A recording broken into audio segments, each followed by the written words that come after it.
years, the bodies of black children had been found in the woods, then the rivers of Atlanta, Georgia.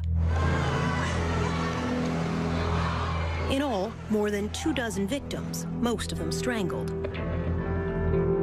By May 1981, the police and FBI were hiding in the brush, beside and below the river bridges. This was to be the last night, almost the last hour. I heard the splash. Bob Campbell, a police recruit, jumped to his feet, down beside the Chattahoochee River. I was really startled. It sounded like a body entering water. He looked up at the bridge. And I saw brake lights of a car come on. I saw red lights. The car started slowly moving away from me across the bridge. Campbell radioed the other team members up above him. I asked, did a car stop on the bridge? Because, I couldn't believe what I saw. And each person told me they didn't see it. Then a policeman in a chase car, hidden on the other side, came on the radio. He just said, the car is pulling in the parking lot here, turning around in front of me. Started coming back across the bridge, coming back in my direction. This is that white station wagon. Police followed it and stopped it nearby. FBI agent Mike McComas rushed to the scene. The driver was standing by the highway. He was talking with the officers, saw a black male. He had on a baseball hat, had on glasses. The young man was Wayne Williams, about to turn 23. A self-anointed music talent scout who slept days and roamed the city at night. McComas invited Williams over to his car. He got in the car and I said, do you know why we're here? And he immediately said, yes, it's about the missing children.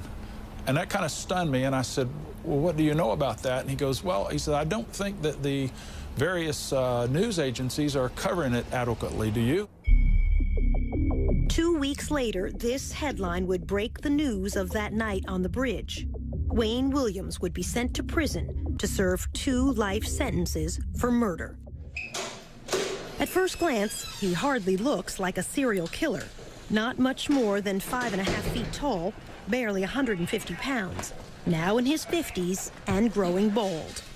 The bottom line is, nobody ever testified or even claimed that they saw me strike another person, choke another person, stab, beat, or kill, or hurt anybody, because I didn't. This is the first time Wayne Williams has talked on TV in at least a decade. Why do you think you were convicted? Fear. What do you mean? Atlanta at the time was in a panic. They wanted any suspect that they could find, and let's just be honest, it had to be a black person, because if it had been a white suspect, Atlanta probably would have gone up in flames. It came very close to that. Do you think you'll ever be free? No, Dot, it's not a matter of if to me, it's a matter of when. Some 30 years after Wayne Williams' trial and conviction, there is still debate and some doubt.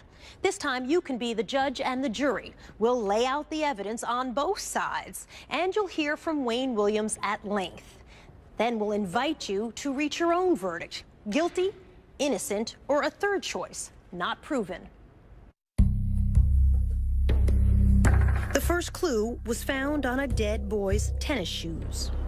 The victim was Eric Middlebrooks, his body left here in a rainy alley, a foster child who rode his bicycle away one night on an errand and was dead by dawn. Detective Bob Buffington saw something red stuck to Eric's tennis shoe. And I noticed in the flap of the edge of this shoe, this tuft of what to me appeared to be wool. And that was it. We could find no other evidence. Back at homicide, Buffington showed the fibers to his superiors. The lieutenant made a big joke out of it and told the rest of the squad that if I went over to the lieutenant's house and cleaned out the lint trap in his dryer, we could probably clear out all the cases in the city of Atlanta.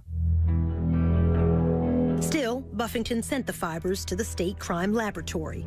A young forensic scientist, Larry Peterson, took a look.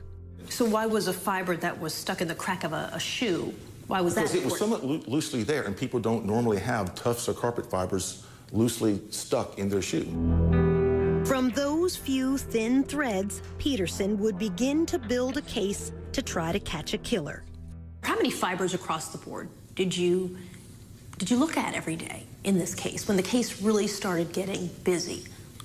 100, 500, Well, 1,000?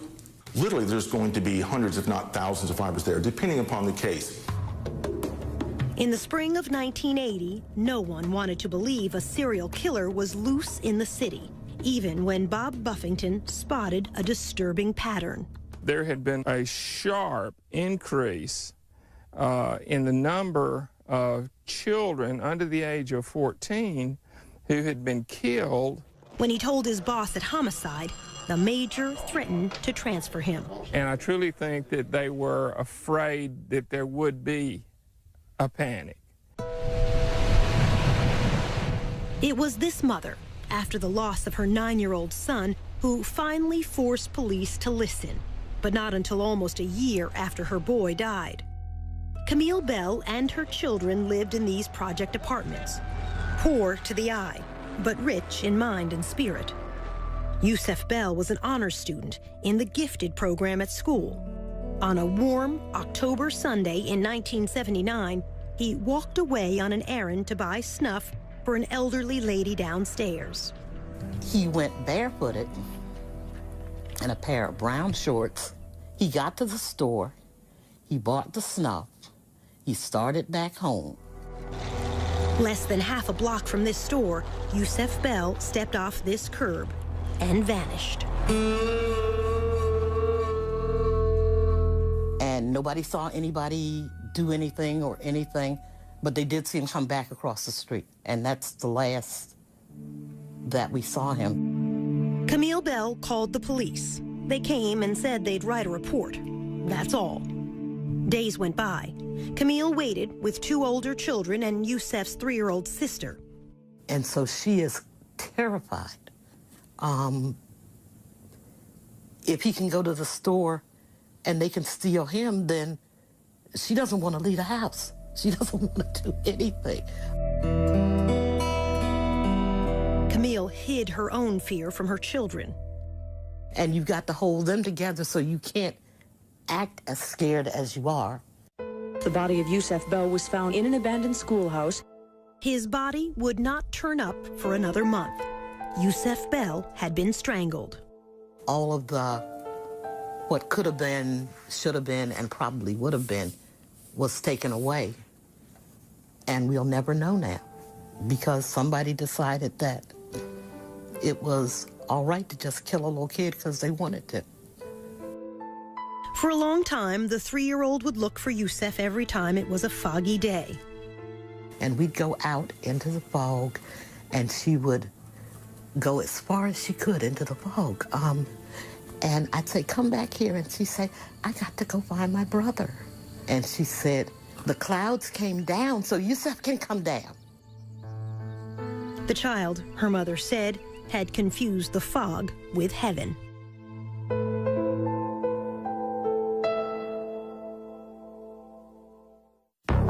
Still ahead, the boy who was too brave. I mean, he was like, man, I want to find this killer and get this reward money. A drive-by threat against the FBI chief's child. Some guy in a pickup truck said, I'm gonna get you, nigga. And in the end, the curious question of the CIA. When you're 19 years old, you're saying you work for the CIA. You've been recruited. I'll let the document speak for itself. We're not going to comment on it. Then. Do you know how to kill someone with a chokehold? That's a yes or no answer. No, it's not. Yes, no, it is, actually. No, it's not. No, it's not. Do you know how to kill someone with a chokehold? No, it's not.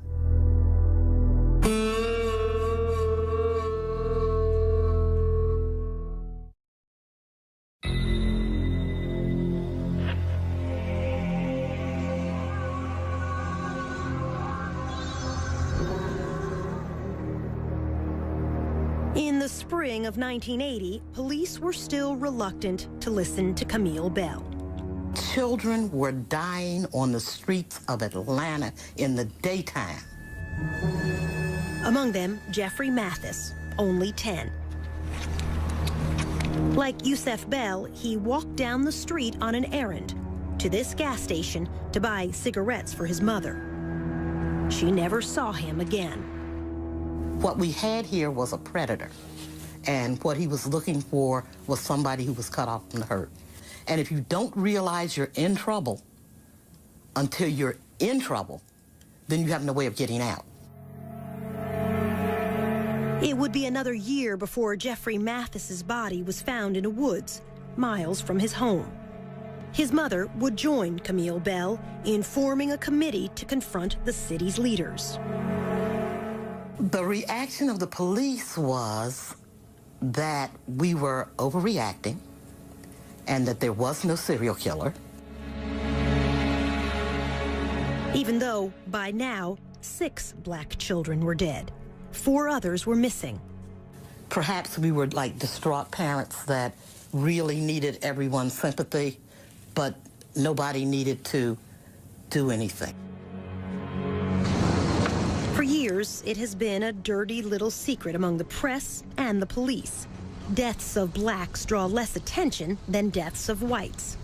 Nobody cared. So you could have several killings go on, and if the people were poor, then no one discovered there was a serial killing.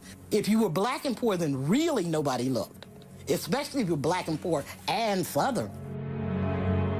Police were slow to recognize these deaths were different. Many of the bodies were left in the woods, far from home, unlike most murder victims who are found where they fall. Unsolved murders of children is very rare. If a 9-year-old got killed, it was because somebody slapped him across the room, he hit his head, and he died. Police did not create a task force until a year after the first murders began. FBI profiler Roy Hazelwood came down to help. 3 detectives drove him around the city and turned into Jeffrey Mathis' neighborhood. As soon as we turned onto that street, everything stopped. The guy cutting the grass stopped. Guys playing dominoes on the porch stopped. I said, "What's going on?" I said, "Everything stopped." They said laughingly, "That's because we have a honky in the car." John Glover, who took over as FBI chief in Atlanta that summer, says that's why he and Hazelwood decided the killer had to be black. The killer is someone who is invisible in the black community. And who is invisible in the black community but another black person? Welcome Harris was one of the first task force detectives. He knew it had to be someone who went unnoticed. We felt like it was somebody who would come in the neighborhood and get these children and not draw attention to themselves. The question of which race struck a raw nerve. It had been only a dozen years since the murder of Dr. Martin Luther King. On the surface, Atlanta was a well-integrated city. Beneath the surface, it remained separate and unequal. My prayer and the prayer of everybody in there was we wanted the person to be black. And the reason why you wanted to be black, I knew what it would do to this town if it had been a white person or somebody else of another race.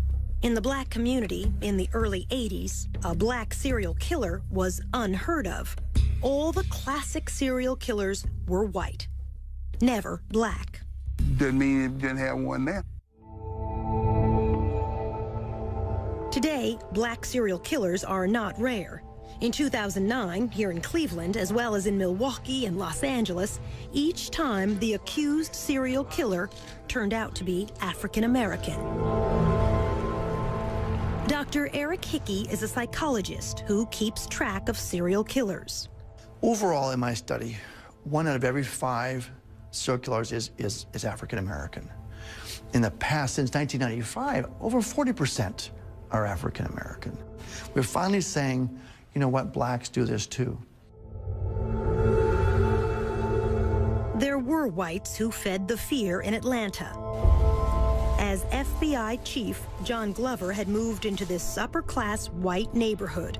His 12-year-old son was playing outside one afternoon. Some guy in a pickup truck, he was out in the yard.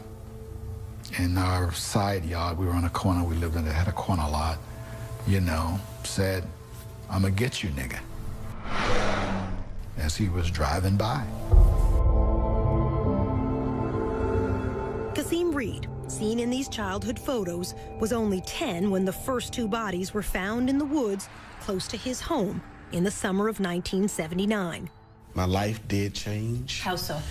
Not out as late as you used to be, not able to ride your bike unaccompanied. In 2010, Reed would become the mayor of Atlanta. But back then, as the youngest boy in his family, his teenage brothers were his protectors. And I didn't move without my brothers for about a year.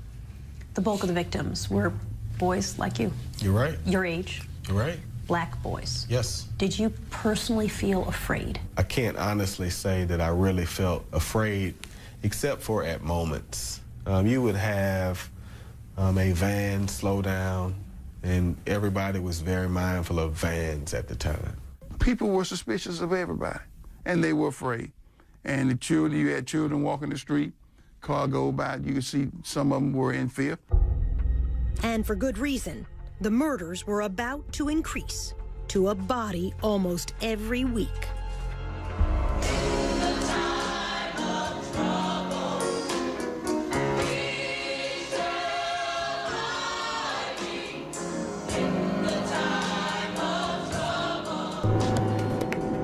Coming up, a creature of the night. Being an ex-news reporter and all, you know, nighttime is me. That's the time I'm out most of the time. And a mystery within a mystery. He walked into the back of the studio and he had horrible scratches on his arms. And he said he had fallen into a bush.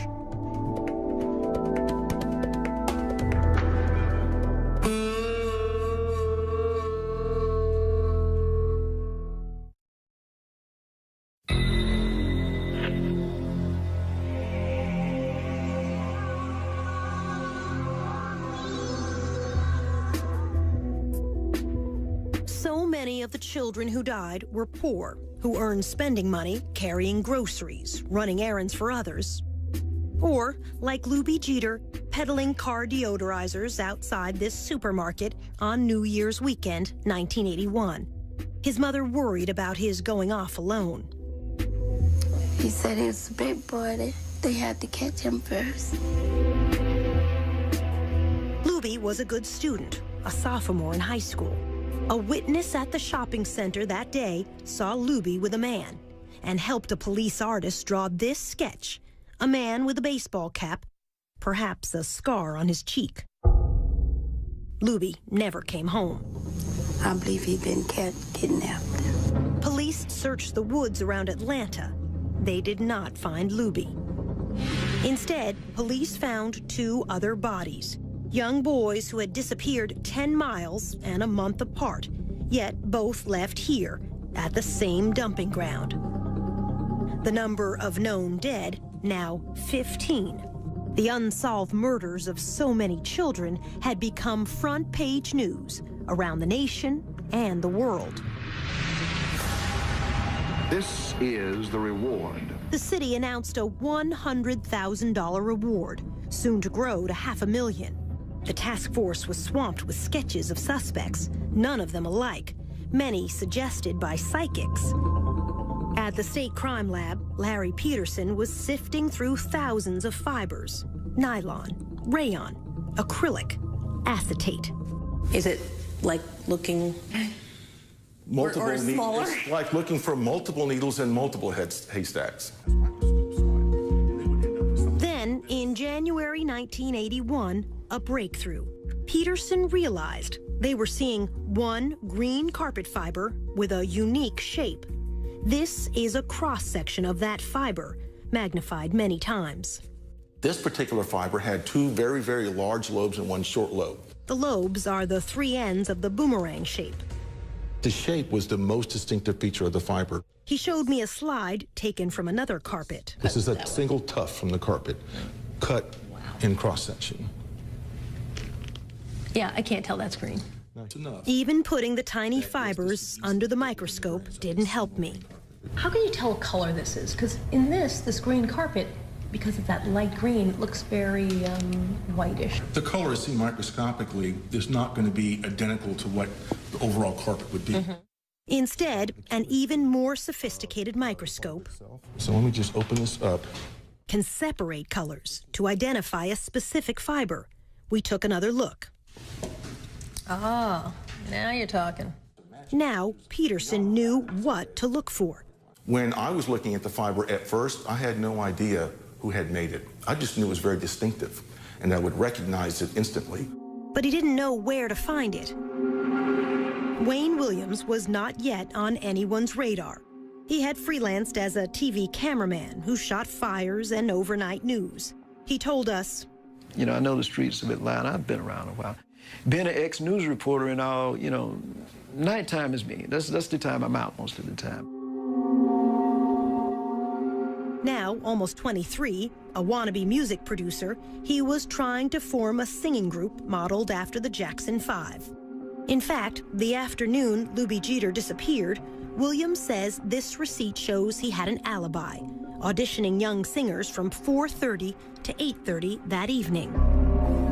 The studio was a small demo studio. Kathy Andrews was co-owner of that studio. To my best recollection, he auditioned young kids for a group that never existed. They were roughly as young as 8 and as old, for the kids, they were as old as 11 or 12. Now living in another state, Kathy Andrews did not want her face shown because of what she saw on another day at her studio. At one point in time, when Wayne came for one of the sessions, he walked into the back of the studio and he had horrible scratches on his arms. Deep and painful, crisscrossing both arms. It was more this way and that way and that way and that way and that way and that way. And they were angry looking. And when I looked at him, the first words out of my mouth was, "Oh, Wayne, what happened? That looks awful." And he said he had fallen into a bush. 15-year-old Terry Pugh died late that January. His body dropped by the roadside in a rural county 20 miles from home. He had been strangled. His mother. Whoever killed him, he had a tussle with him because he had scratches all over. It gives me chills down my spine still. To this day, Kathy Andrews does not believe Wayne's explanation. He did not fall in a bush. It was after you realized it, it was fairly obvious. I mean, and I don't know what else could have caused that kind of wound on his arm. The intervals between murders were shrinking. 19 days from Lubie Jeter's disappearance until Terry Pugh's death. Then 15 days until the next victim. Soon 13, then 11. And before long, a body a week. FBI profiler Roy Hazelwood says this is not unusual for serial killers. They come to believe that they, in fact, are almost immune to mistakes, if you will, and they can take greater risks because it's more exciting, and because they're so superior, they don't have to worry about the inferior police catching them. After a month, Lubie Jeter's body would be found in the woods, the boy left naked except for scraps of underwear. The medical examiner would testify Jeter apparently had been killed by, quote, a chokehold around the neck, a forearm across the neck. It's a question we'll have reason to ask Wayne Williams by the end of all of this. It's actually a very simple question. Can you kill someone with a chokehold? And when you were 19 years old... You probably could under the right circumstances. I know for a fact I could not. When we return, the boy who wanted to catch a killer. The body was indeed another victim of Atlanta's child killer or killers. I just know right away it was his body. Oh my God, Mom. And later, a failed lie detector test. It surprised him that he didn't beat that polygraph test. He was convinced he could beat a polygraph test.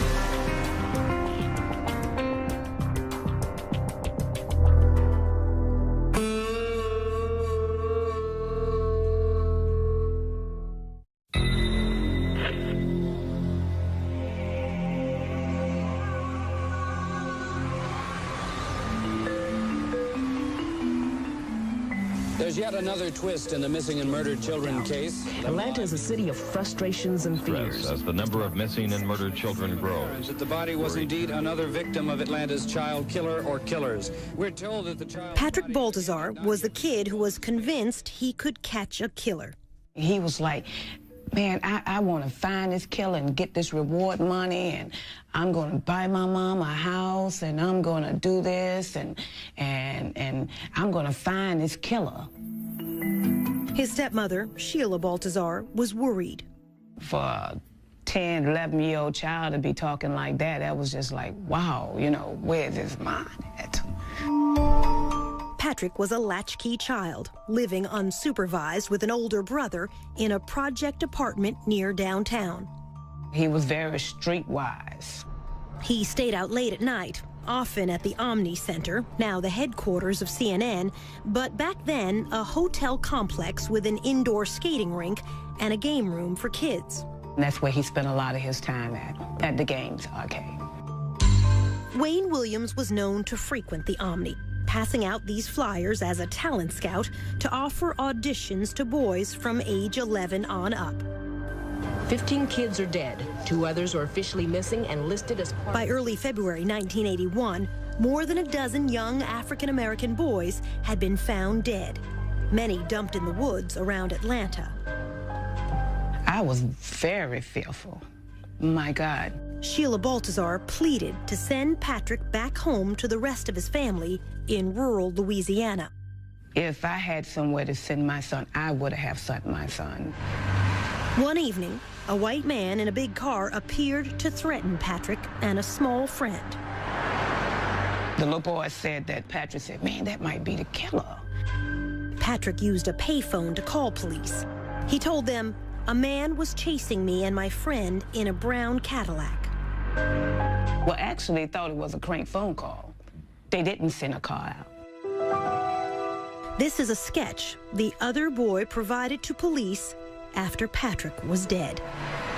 2 weeks later, on February 6th, Patrick stopped by the restaurant where his father worked to ask for money, then walked back toward the Omni.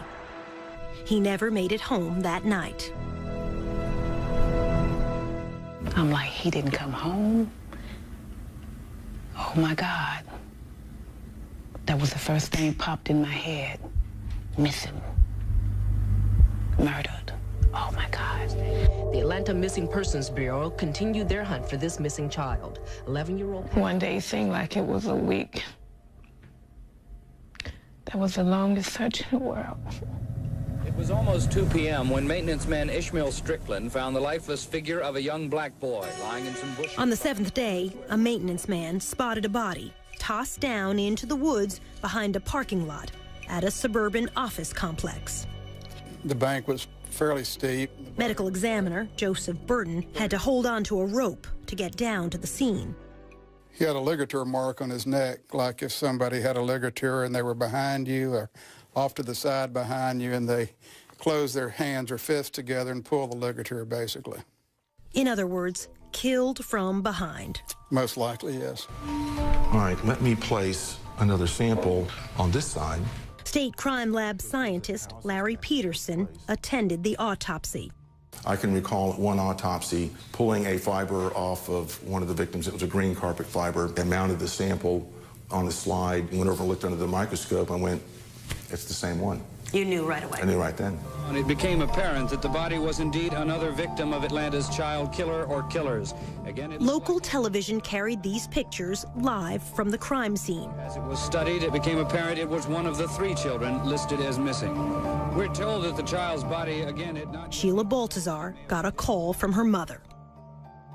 She say, they found another body. She say, I really feel like this is Patrick's body here, you know.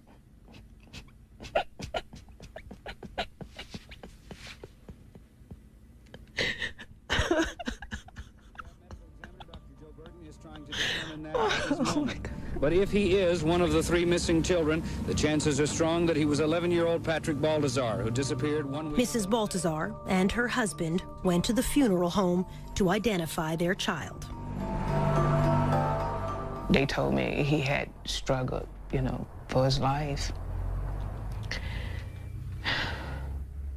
And seeing the print, you know, the rope print across his neck, all the way around the front.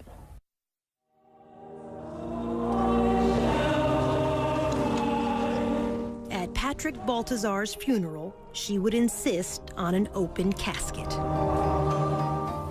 I just wanted the world to see that this child could have been anybody's child.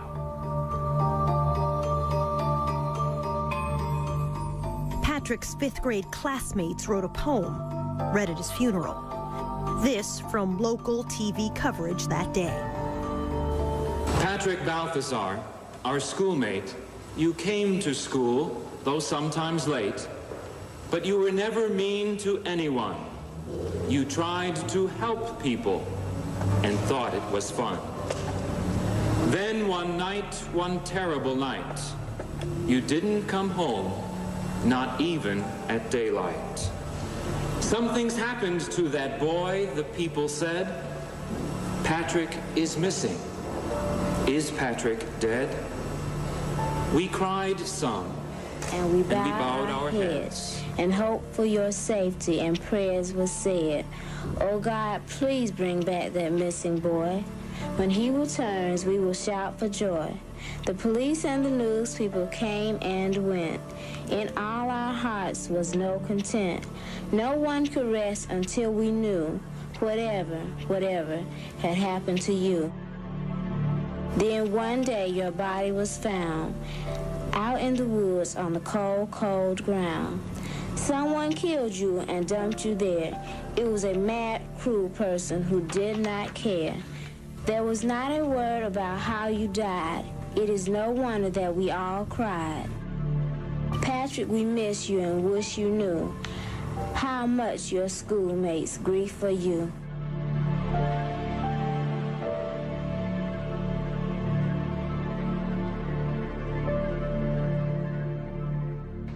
Just ahead, the Klan under suspicion. It was an entire family of brothers that were involved in the Klan. And then a disappearing nylon cord. Could have been the murder weapon, as far as I know.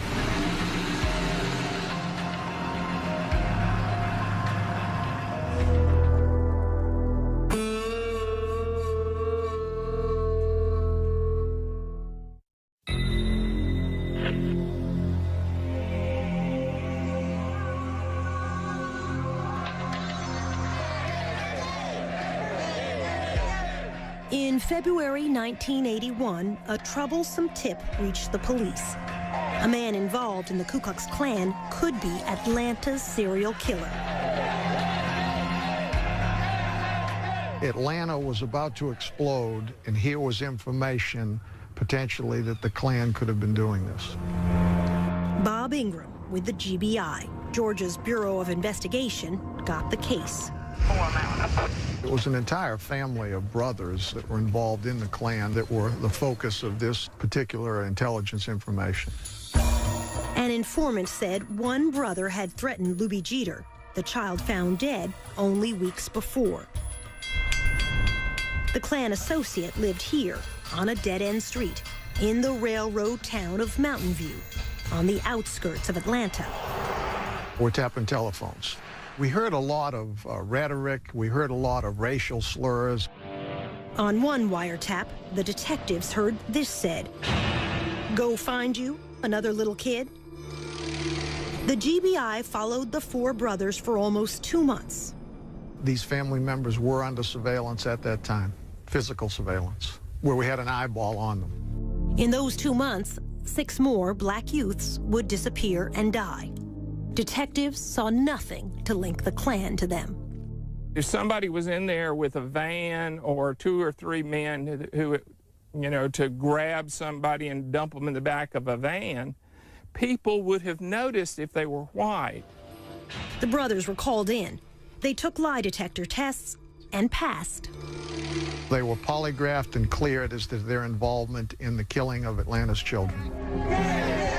Clearing the Klan didn't stop the murders. JoJo Bell was one of the victims who vanished during the surveillance. He used to hang out at this seafood carryout place. Manager Richard Harp. You come here and do anything, I'll give him $1 or $2. Just long enough he get money to go to show or get money to buy stuff at the store or something like that. JoJo Bell, unrelated to Yusef Bell, came by Captain Pegg's one last time. About 3:30, 4 o'clock Monday, he came by and stuck his head in the door.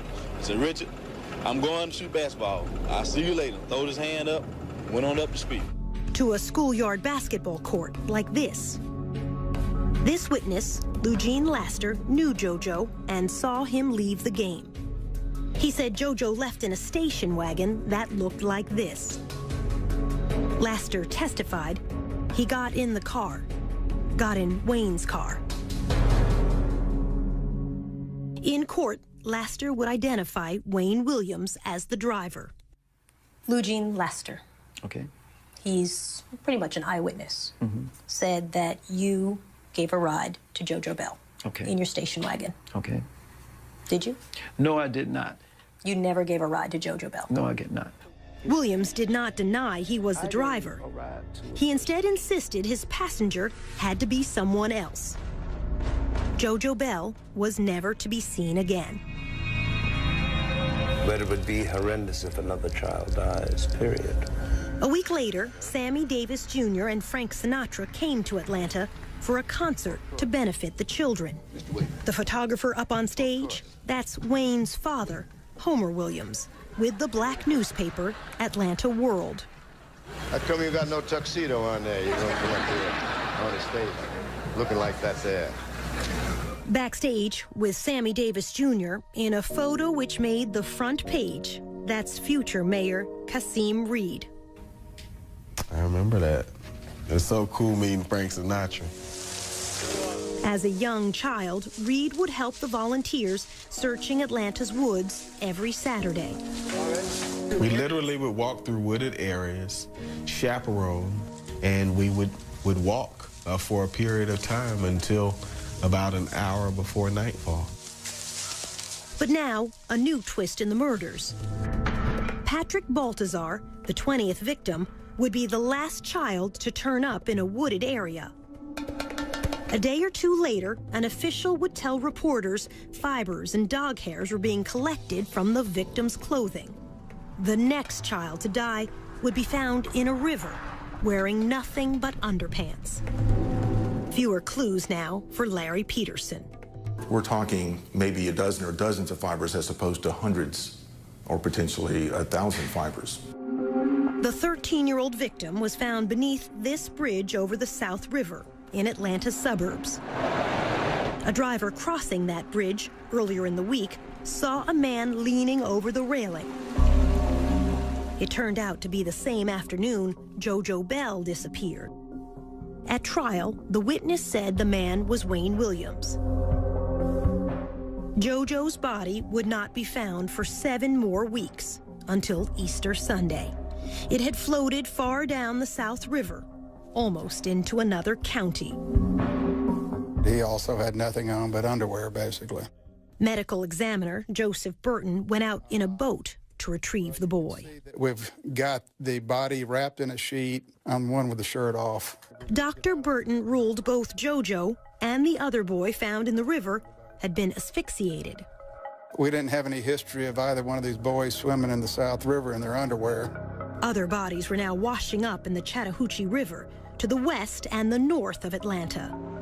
5 victims in that river in the next 6 weeks.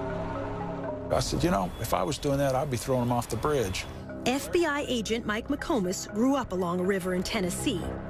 He knew if something were to float on downstream, it had to be dropped in the middle of a river. McComas suggested the bridge stakeouts. We looked at remote places, dark places. We believed it would be at nighttime as opposed to daytime. The FBI and police began night watches at 14 bridges over the Chattahoochee and South Rivers. The stakeouts were to last 4 weeks. Nothing until the very end. We, at that point, were ready for that to be our last night. And Wayne Williams showed up that night. Just before 3 a.m., the station wagon drove onto the bridge. Had he waited a couple more hours, we might not have been there. Otherwise, we would have missed him.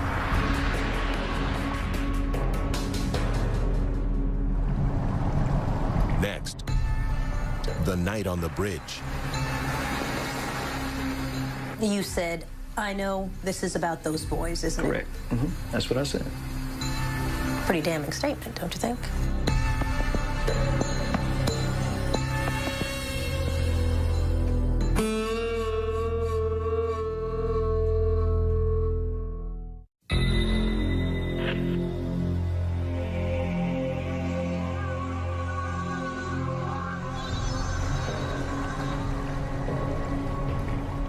That night on the bridge, Wayne Williams says police made him the scapegoat because he was black. Soledad, when this case happened, if those police had arrested a white man, Atlanta would have erupted, as well as several major cities. You possibly would have had another race war. No, said the FBI chief. On the Atlanta Police Department side, they were looking for a white guy. So why would all of a sudden the black guy be considered a scapegoat? Williams disputes almost everything police witnesses said about that night. What happened that night on the bridge? Okay, in the first place, and I'm not being facetious, but nothing happened on the bridge. That's the whole misconception.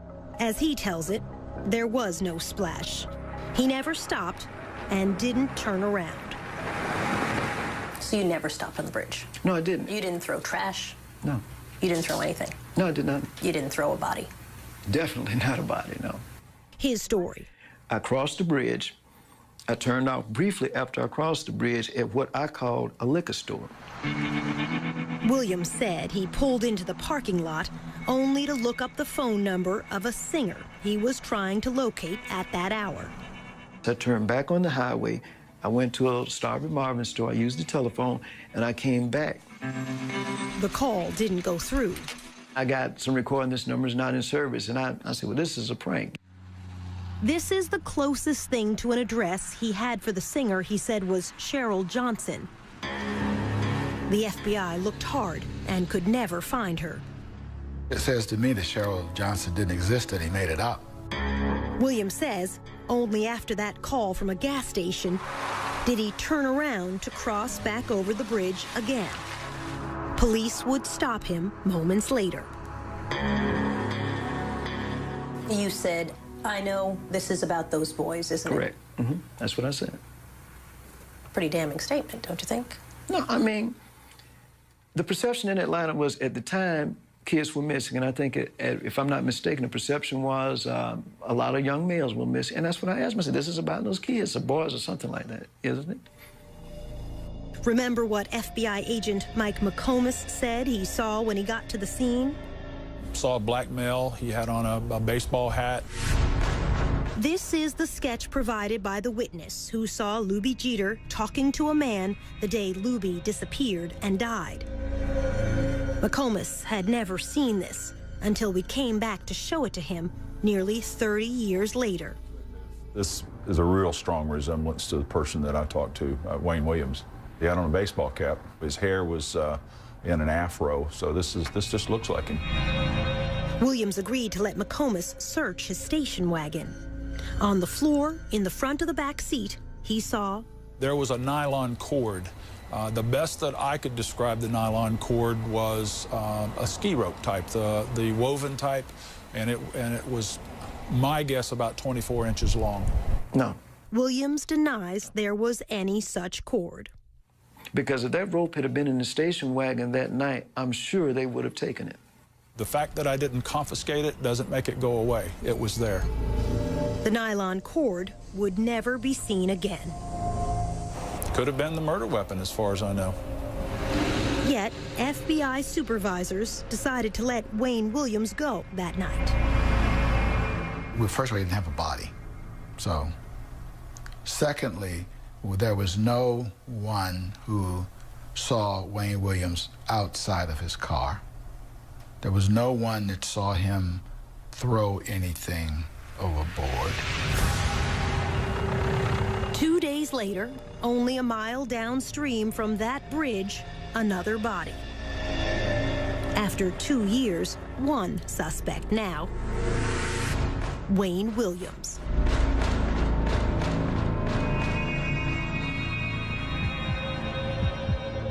When we come back, the lie detector test.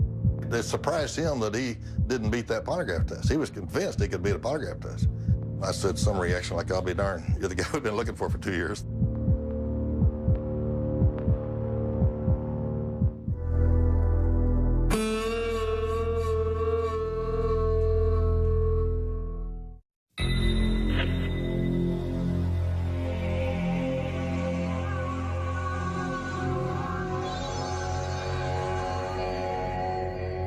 The second day after Wayne Williams was seen on the Chattahoochee River Bridge, the body of Nathaniel Cater washed up downstream.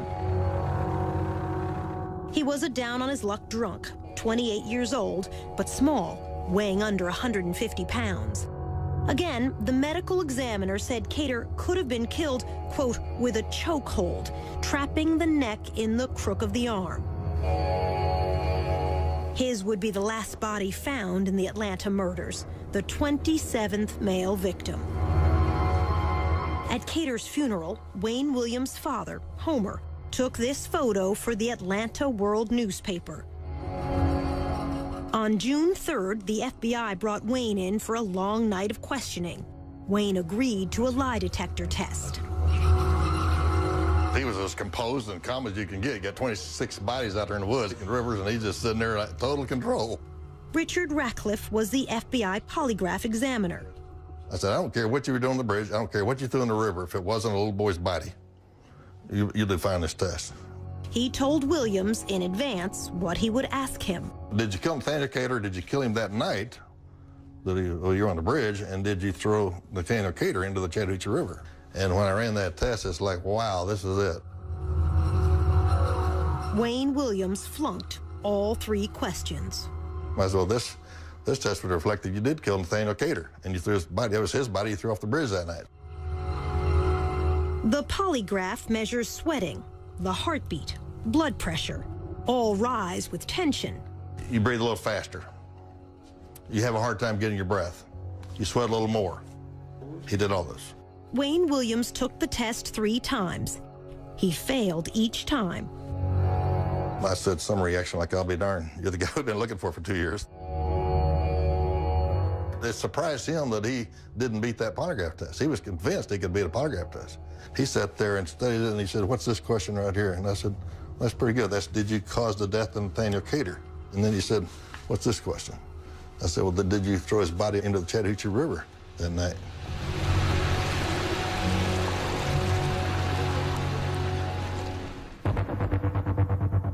With the media waiting outside the FBI, the mayor's spokesman, Angelo Fuster, was called in to handle the press. And in comes Homer Williams. Fuster asked Homer, a press photographer, why he was inside the building, trying to get a scoop on the suspect. And he said, no, that's my son. And I thought, oh, geez. Homer told Fuster. They detained him and impounded my car for littering. They detained him for littering, is what he said. And I said, that doesn't sound right. This is at night. And I said, littering? He said, yeah, he was driving over this bridge and he stopped to throw some garbage and boy, they rushed him and stopped him. And at that point, I said to him, Homer, I don't think you need to talk to me anymore. We asked Wayne Williams about throwing garbage off the bridge. He denied his father ever said that. Your father said you stopped to get rid of some trash. No, my father never said that. I never said that, and my father never said it. While father and son were inside the FBI, evidence technicians were combing the Williams home. The FBI's top fiber expert, Harold Dedman, led the search. In Wayne's bedroom, he took clippings from a purple bedspread and from a yellow blanket. The yellow blanket was located under Wayne Williams' bed. On the floor, a green carpet. This is a blow-up of those carpet fibers. They're the only company to produce a fiber like this. But Larry Peterson was still in the dark. I had no idea there was a bridge incident. He had been called to the FBI office to help search this station wagon, but not told why. Then he spotted FBI techs returning from their search, and so he went out to the home to snip fibers for himself. Saw the green carpet. Did you feel this is it? You know, I really didn't.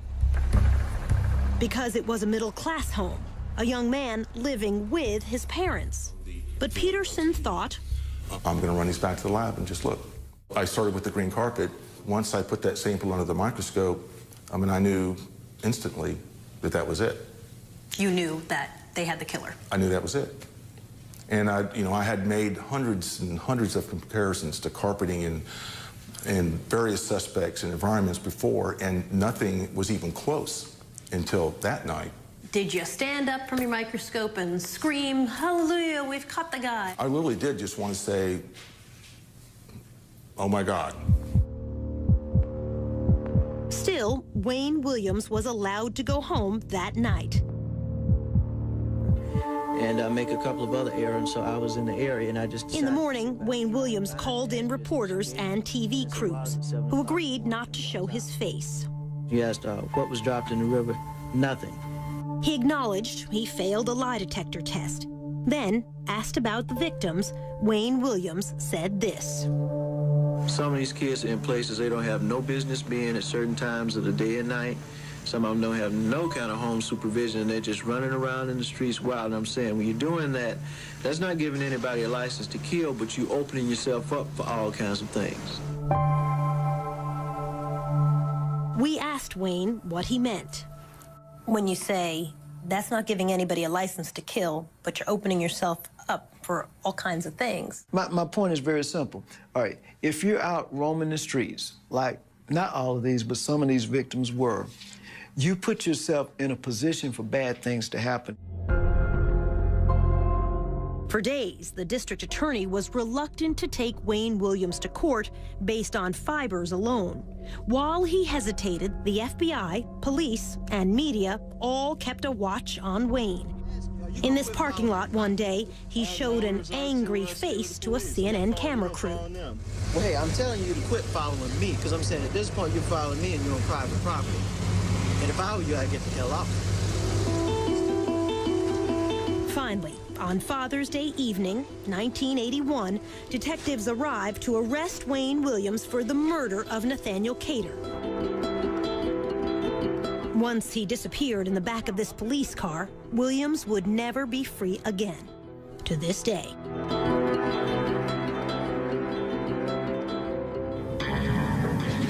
Ahead, the trial and a blow-up on the witness stand. I was probably my own worst enemy. I could see almost the shock in the jurors' faces. When he said, "You want the real Wayne Williams, you've got him," yeah, I think the jury understood that.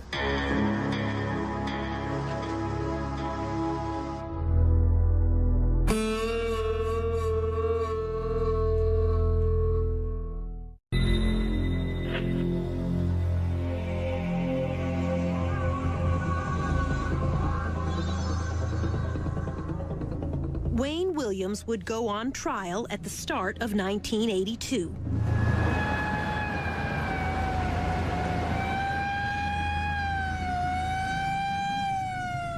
Testimony would last almost 2 months. It would be a trial like no other before. A case built on fibers, no fingerprints, no murder weapon, no apparent motive. Now remember, you're one of the jurors. 3 choices: guilty, innocent, or simply not proven. This time, the verdict's yours. Mary Welcome was Wayne Williams' defense attorney. Good morning. Good morning. How are you? This was her first murder trial. What was he like when you met him? A most unlikely killer. Yeah? Why? Because he just didn't appear to be the kind of person that could strangle anyone or have the strength to. To her, Wayne Williams seemed gentle, childlike. One day I left him in jail. I said, Wayne, is there anything I can bring? Would you like anything? He said, would you bring me some bubble gum? Williams was charged with and tried for only 2 murders, Nathaniel Cater and Jimmy Payne, both adults found in the same area of the Chattahoochee River.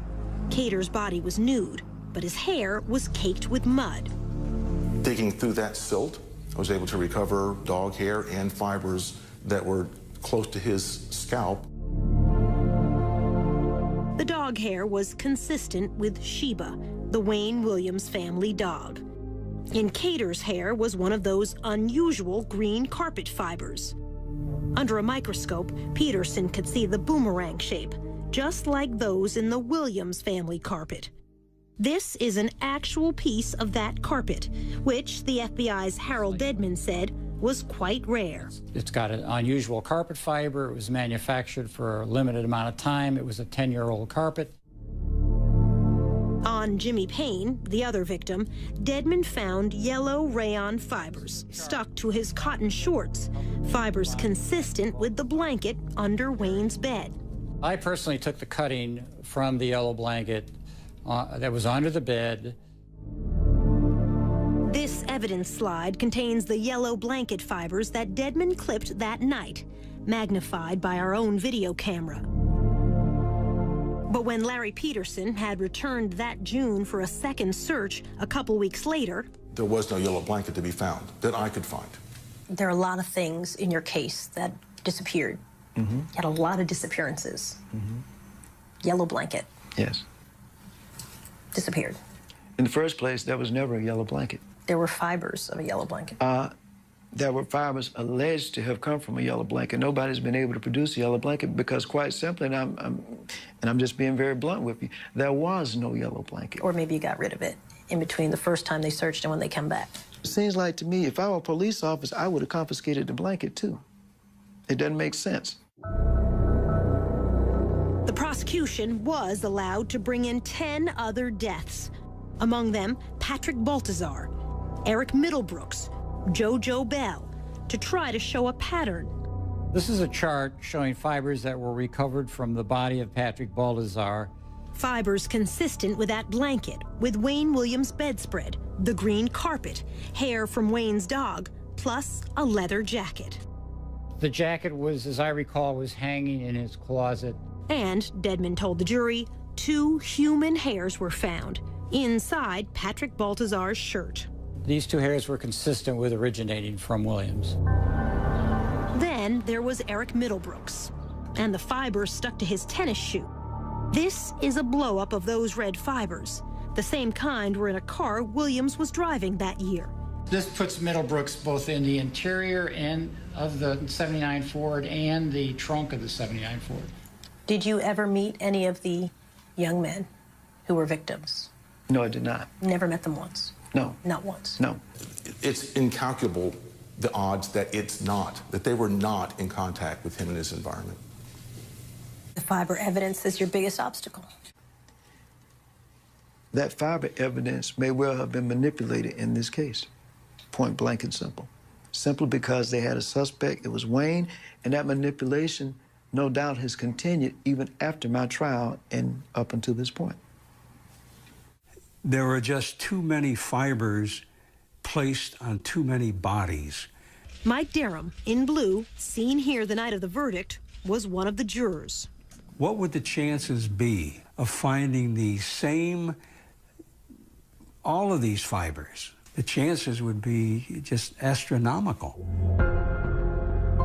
This witness, Robert Henry, did place Williams with the very last victim, Nathaniel Cater. Henry worked with Cater. He said he saw him leaving this theater with Wayne Williams on the night of the bridge incident. Henry has no doubt, even today, about what he saw. We were holding hands, you know, like male and female. Well, if you were holding hand with one of my co-workers and both of you are males, what am I supposed to do? Turn my head? What's up, people? The next time I saw him, he was in the courtroom. When Wayne Williams took the stand, he swore he never met Nathaniel Cater. On the evening Henry said he saw them, Wayne testified he was home. sick and asleep in bed. His mother and father, now deceased, backed him up. Homer Williams said he had the white station wagon until almost midnight. Under cross-examination, in his third day on the stand, Wayne Williams blew up at prosecutor Jack Mallard. That morning, he was a complete different person. Immediately, he started attacking. He came out of the chute like a bull. When he said, you want the real Wayne Williams, you've got him, I think all of us, the jury, understood that, yeah. I was probably my own worst enemy. I was an arrogant, bus-headed idiot at the time, and I played right into these people's hands. I could see almost the shock in the jurors' faces if they said, my God, is this the same Wayne that was up here yesterday? I could see that. Patrick Baltazar's stepmother was watching in court that day. I'm like, this man gotta be crazy. This man, I mean, it's like he's saying, you know, yeah, I killed him, but you better prove it. You know, can you prove it? He was doing everything he can to outsmart everybody. And it was like, I did it, but can you prove I did it? Camille Bell, Yusef's mother, believed Wayne to be innocent. She feels that last day on the witness stand convicted him. And then when he flared off, then they were ready to say, well, okay, so he does have fire. When you got angry with the prosecutor, you said, you're a drop shot. I called him a drop shot. What's a drop shot? What's that mean? Quite simply, in our vernacular, a drop shot is a guy who's not worth much of anything. You know, just drop him and shoot him and get him out of the way. In other words, you're useless. We reminded Wayne that he also called poor black children on the streets the same thing, drop shots. That does not make me a murderer simply because I said somebody is a drop shot or because I called him a drop shot. That does not make Wayne Williams a murderer because I say somebody is a street urchin. You know, come on, we're talking about murder. The fact is, I didn't kill anybody. The jury didn't come back until late the second evening. The verdict, guilty, on both counts of murdering the two adults, Cater and Payne. Wayne Williams was sentenced to serve 2 life terms. People only wanted to look at the negative side because they wanted in their heart for this case to be over and for Wayne to be the Atlanta monster. They wanted closure at any cost. Leaving court, Homer Williams walked by the prosecutor's table. He looked at us and called us sons of bitches. Still to come, no verdict in the deaths of any of the children. Even if it takes 30 trials, I don't care. You know, prove it.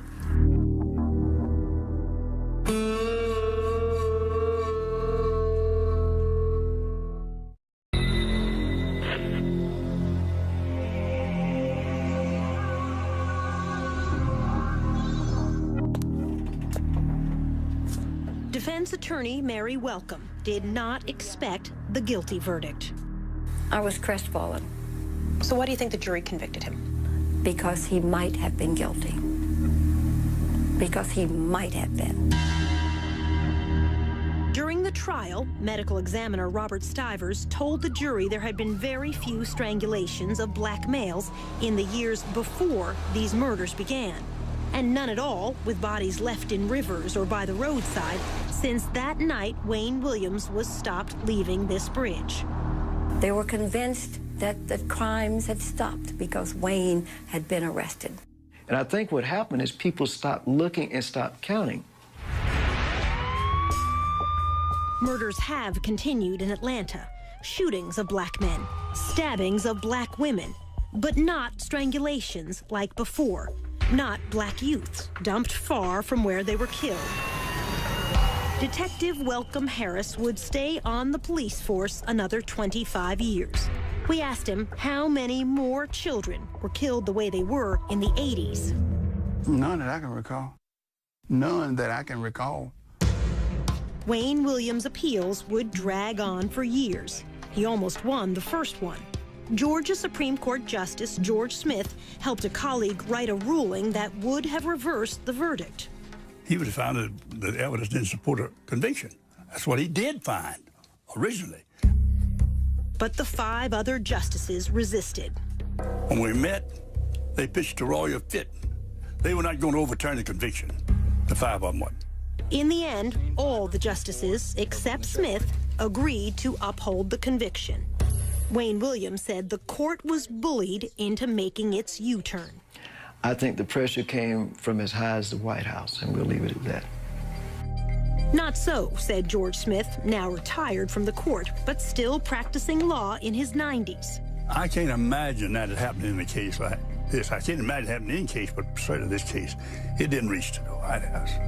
Smith did write a dissenting opinion. He said the fiber evidence fell short of scientific certainty, and the prosecution should not have been allowed to use the so-called pattern evidence on 10 other murders. I said the only similarity in the crimes in this case is the fact that all of them were dead. Smith was denounced on the floor of the Georgia legislature. I was an N lover. You know what the N stands for. Mary Welcome agreed when Justice Smith wrote the defense attorneys were ineffective. We were rendered ineffective. We were rendered incompetent because of the lack of funds, lack of time, and the lack of resources. Absolutely. Things did go wrong in the trial that should not have. An ambulance driver suggested an explosive motive for Wayne Williams. This from CNN's report at the time. Bobby Tolan said Williams asked him once, had he ever considered how many blacks could be eliminated by killing one nigger child? But unknown to either side, Tolan was not his real name. In fact, he had a criminal record. He testified under a false name, had an extensive arrest record under his real name. I'm not sure that we knew all of that at the time, or it was disclosed to us. Rogers' home is but 8 blocks away from where he was found today. Then there was the murder of Larry Rogers, a retarded youth. This witness testified she saw Rogers slumped over in a station wagon as Wayne Williams drove away. But another person also saw Rogers in that station wagon at that same intersection that day. He helped a police artist draw this sketch. It does not look like Wayne Williams. However, the defense never called the other witness to ask about the sketch. No, I don't even remember seeing that. Supporters of Wayne Williams say there was one murder which shows the fiber evidence could be faulty. The death of 12-year-old Clifford Jones, left by a dumpster in an alley on a summer night in 1980. Some of those unusual green carpet fibers were on his body. Yet another boy said he saw a coin laundry operator kill Clifford Jones. Detective Welcome Harris said the boy was not believable. He exaggerated stuff. In other words, he was open to suggestions. And if you said that Mickey Mouse was up there, and if he sensed that you wanted him to say that, he said, yeah. Wayne supporters point out the laundry manager failed 2 police lie detector tests, but few are aware of a third test given by the FBI examiner, Richard Ratcliffe. The result? In layman's terms, he passed. He wasn't involved in killing Jones. Only days after Wayne Williams was convicted of killing 2 adults, Atlanta's police commissioner closed the books on 21 other murder victims, declaring they, too, were killed by Williams. Most were children, among them Clifford Jones and Yusef Bell. But without trials, the mothers were left without a verdict, one way or the other, in the deaths of all of the children. Camille Bell. Even if it takes 30 trials, I don't care. Prove it. The prosecutor's answer, it would serve no purpose. You can only serve 1 life sentence.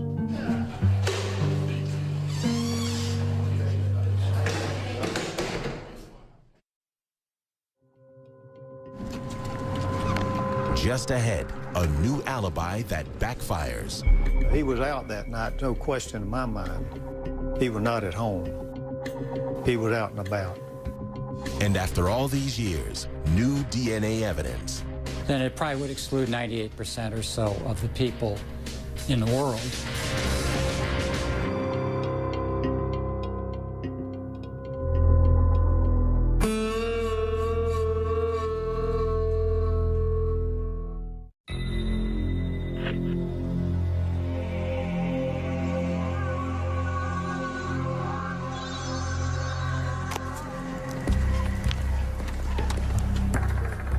4 years after the trial, Robert Henry would change his story about seeing the last victim, Nathaniel Cater, holding hands with Wayne Williams. In this affidavit, Henry wrote, "If my life depended on it, I could not say the man I saw with Cater was Wayne Williams." Our producer confronted Henry with that affidavit. His signature is at the bottom. Yes, that's my handwriting. Whose words are those? They're not mine. Whose words are they? I'd rather not say. In the summer of 1986, Henry was in prison here when, he said, an associate of Wayne Williams came to see him and told him what to write. When you said, "I could not ID the face of Wayne Williams as the man I saw with Nathaniel Cater," are those your words? Those are words I was told to say. By? I'd rather not say. It might cause a problem. Could you ID the face of Wayne Williams? The person I saw holding Nathaniel Cater's hand was Wayne Williams, the man that was convicted of it. In fact, Henry had passed a lie detector test before he took the witness stand. When his visitor came to see him, Henry was serving 5 years for sex crimes. His false affidavit was used in court appeals. Wayne Williams lost each time anyway. To this day, is there any question in the mind whom you saw with Cater? No, it's not. It was? Wayne Williams. Robert Henry is not the only one whose story has changed back and forth over the years. So has Wayne Williams. At trial, Williams testified he was home all evening, sick in bed, when Henry said he saw him holding hands with Cater. Now, Williams says he has a different alibi for that evening. I was at a place called Hotlanta Records in College Park. Williams says he drove to that office near the Atlanta airport. He had taken photos for this poster the night before and went there to turn in this invoice to get paid. We delivered a bill and statement of services, and we were cut a check for it, and it was probably about 9 or 9:30 when I left that location. We reached Hotlanta's owner, Melvin Ware, now living in Los Angeles. He called in advance, and when he came, I went back and wrote the check behind the desk. That's where our checkbook was. But he said Williams didn't stay that long, not as late as 9. It wasn't like 5 minutes or 10 minutes. We always spent maybe a half hour or something like that. How did Wayne get to the office? He drove. I think he had his dad's car, if I'm not mistaken. Wayne's father, Homer Williams, testified he had the station wagon until almost midnight that night. But Chet Detlinger, an investigator for the defense, said Wayne told him long ago this was a lie. All he told me was he had the car, his daddy didn't have the car. Wayne said, but I had the vehicle, and I didn't want to corrupt my dad's testimony in the eyes of the jury, so I lied about it and said I didn't have it on the stand. What makes this important is what time Robert Henry says he saw Wayne and Nathaniel Cater together. It was about 9:15 or 9:30. It was on Lucky and Forsyth Street, downtown Atlanta. So at the trial, you said that you were in bed till 10 p.m. All right. You were so sick, your mother said that she had to help lie your body out of the bed. You were so sick. This is where the confusion with all of us came in. I got back from Hotlanta Records, probably about 9:30. But there's no one to corroborate that, even if his mother were still alive. Wayne said she probably didn't see him come in. Prosecutor Jack Mallard. He was out that night, no question in my mind. He was not at home. He was out and about. Less than 6 hours after Henry said he saw Williams and Cater here, police heard a splash under this bridge. Cater's body washed up downstream 2 days later.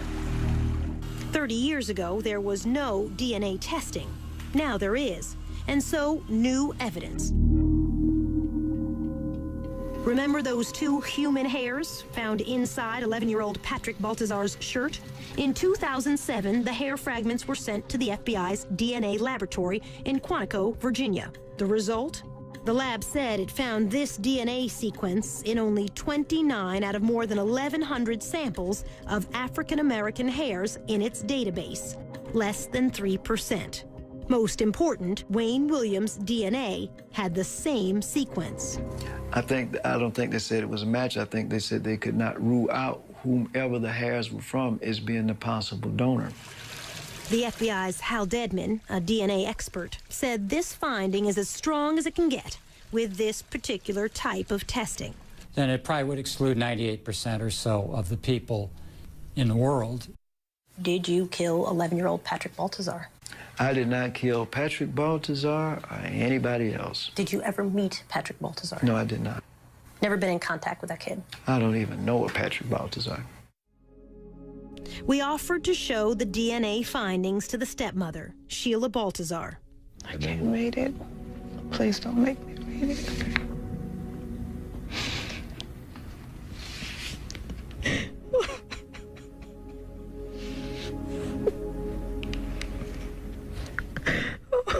Oh my God.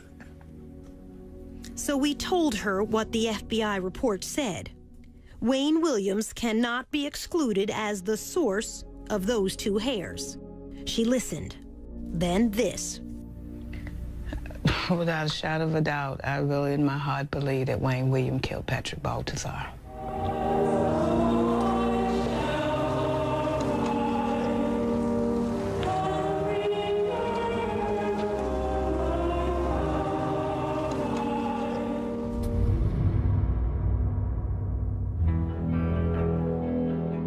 Next, train to kill. Were you trained in unarmed combat techniques? Could you grab somebody bigger than yourself, put them in a chokehold? I'm sure there are other things in unarmed combat besides putting somebody in a chokehold.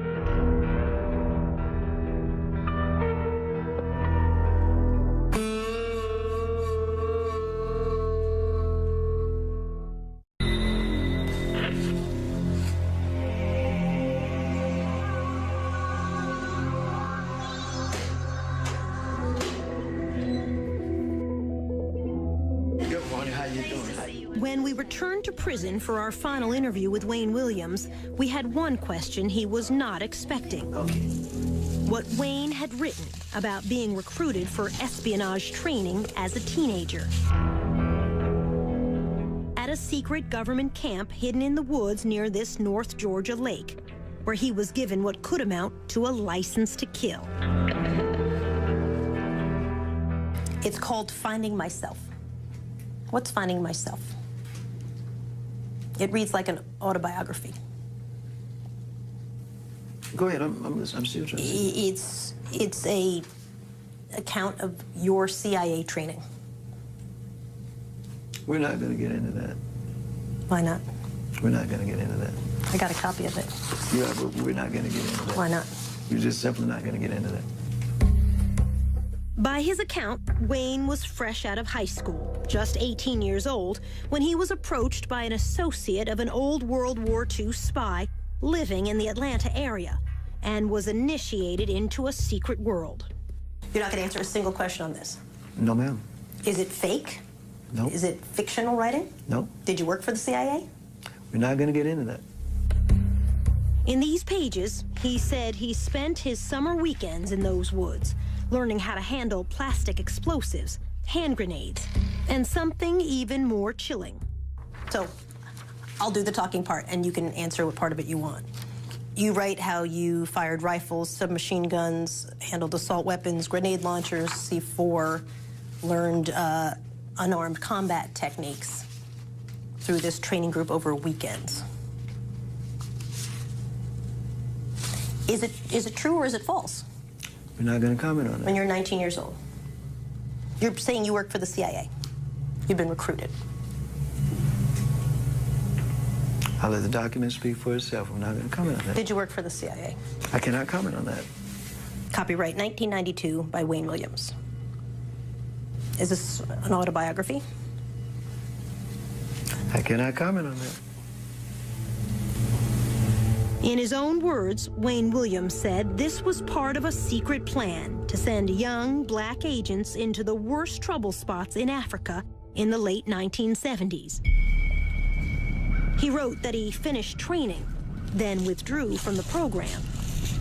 Either this is a true story and you have been trained in evasive tactics, filtration techniques, weapons use, unarmed combat techniques, which would include a deadly chokehold, or it's made up. Let me ask one question. Where did you obtain that? I can't tell you that. There we go. You're a newsman. You know the answer to that question before you asked it. Okay. All right. I will say Is it true? I mean, it's got your name on it. I will say this. Were you trained in unarmed combat techniques? Could you grab somebody bigger than yourself, put them in a chokehold? Because that's what that is. I'm sure there are other things in unarmed combat besides putting somebody in a chokehold. But when I talk to the military experts and I say to them, what exactly does that mean? That's one of the things on their list. Top 2 things, by the way. I wouldn't doubt that. So, are you trained in that or not? Let me say this. I'm asking such straightforward questions. I understand that. But again, I ask you to understand my position on this. Let's say that were true, that were the case, or let's just say that I had some experiences that I do not want to comment on today for reasons that the document says, okay? The fact is, what does that have to do with the situation today? Everything. You tell me. It has everything to do with it. Listen. A big part of the conversation when I talked to your lawyers was, could Wayne Williams grab somebody?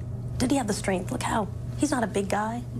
Could he grab someone in a unarmed combat technique and kill them? And your attorneys would say to me, you met him, he's not a big guy. So if you're telling me that, yes, in fact, I was trained by the CIA, which is basically what this document says in a nutshell, on the weekends when I was a teenager, and I am trained in the chokehold technique. That's one thing. If you're telling me that, no, that never happened, but you're writing a long fantasy about being trained for the CIA in weaponry and the chokehold technique, that takes it a whole other direction. Remember, doctors said at least 2 of the victims, and perhaps more, were probably killed by chokeholds. Do you know how to kill someone with a chokehold? That's a straightforward question, isn't it? Because I can answer that. My answer would be no, sir, I do not know. Do you know how to answer? What's your answer to that? Let me say something about that. That's a yes or no answer. No, it's not. Yes, it is, actually. No, it's not. Not until the very end of our prison interview did we come close to a real answer. It's actually a very simple question. Can you kill someone with a chokehold? And when you were 19 years old... You probably could under the right circumstances. I know for a fact I could not. I know you're being facetious, but I know for a fact I could not. You don't know. But were you trained as a teenager to do that? Because that's what you're writing in this. And I get CIA, you don't want to talk about it. It's all off the record. Let me state this for the record. Okay. I think in the paper that you have, and I will say this, that it says that there was contact with a certain program. And I will say it was the Junior Officer Training Program, which was run by a certain agency, and you're correct, CIA.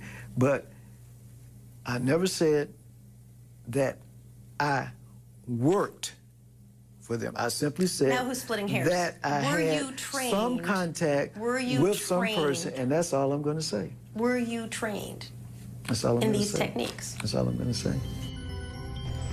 He did acknowledge it was CIA training, but said no more. So is this true, or only a fantasy in his mind? The mind of a man the courts have found to be a killer. We'll leave that question with you. The verdict is now yours to decide in your own mind. Again, the choices: guilty, innocent, or a third choice not proven either way. In a few moments, we'll show you the verdict that our audiences reached when this documentary was first broadcast. But before then, a look at some of the answers from those who lived through the terror 30 years ago. The prosecutor. Obviously guilty. The defense attorney. Not proven. One way or the other. The FBI agent in charge. Guilty of 2 double homicide. Sheila Baltazar. He could have killed all of them. The Supreme Court Justice. Not proven. The witness. Guilty. Camille Bell. Innocent but stupid. That first task force detective. No maybes, ifs, guilty. The right man for those homicides is in jail. The original audience verdict? Guilty, 69%. Innocent, 4%. Not proven either way, 27%.